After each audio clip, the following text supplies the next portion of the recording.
Hi, I'm David Crosby, and you are watching HDtracks Master Musician. Calmly do. I, in the past, have written songs in little bursts. You know, I'll get 3 songs in a 6-month period, and then I won't write anymore for another 6 months. About 2 years ago,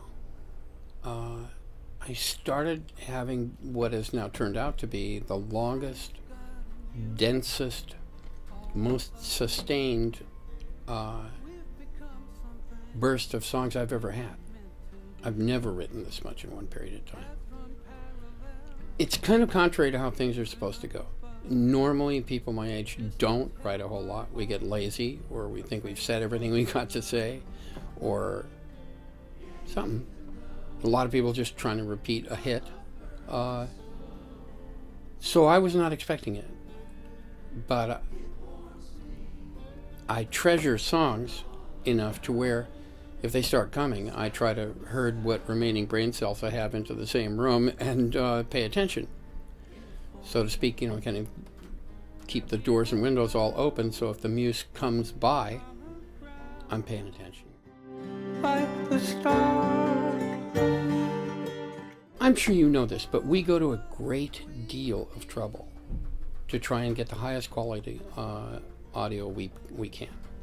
We work at it really hard. It matters to us enormously.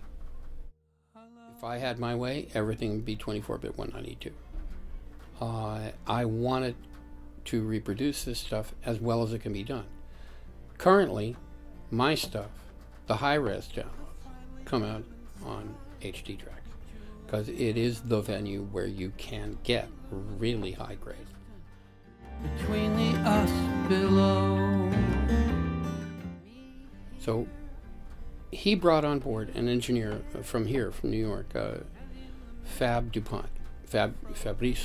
He's a very good engineer. So we recorded the record almost entirely at Jackson Browne's Groove Masters in Los Angeles. And then we mixed it here at Fab's place. And the result is we got extremely high-grade stuff in audio as well as in the content. Alone. Every other time I've made a record, I have been involved in those processes. I have gone to the mastering and done it. Last record I made before this, Cross, my son James Raymond, who produced it and co-wrote it and played and sang it, so forth. He and I went to the mastering together with Dan Garcia, who's our engineer. And but in this one, I felt so confident in Mike and in Fab that we felt exactly the same, down to the millimeter, about how it should go and what should be on there and how it should work. And they brought me tests, of course. But no, I did not go to the mastering lab or the pressing plant or I didn't get obsessive about it. I didn't feel I needed to. Like me and you. The technology of Pro Tools and Logic, they're both good systems. I use them both.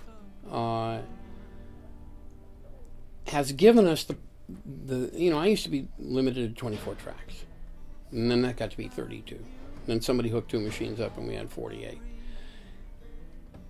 You can have 1,000. If you're doing it with Pro Tools or with Logic, you can have all the tracks you want, however many you need. That's tremendous facility. That's a great tool. The really good operators can make those systems stand up and sing. Somebody who's just learning them, it's kind of slow and cumbersome. But a good operator, blazing fast. I like that. And I love the quality level of high-end digital.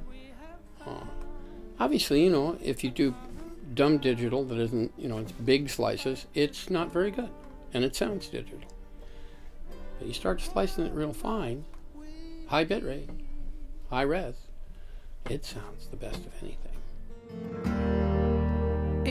Eternally. Just as war is a depressing thing on the human race, just as it drags us down and brings out the very worst in human beings, music is a lifting force. Music makes it better for everybody. I think we should be doing all the music we can possibly do. We need it. These are dark times. This is some seriously tough shit that's going on. And I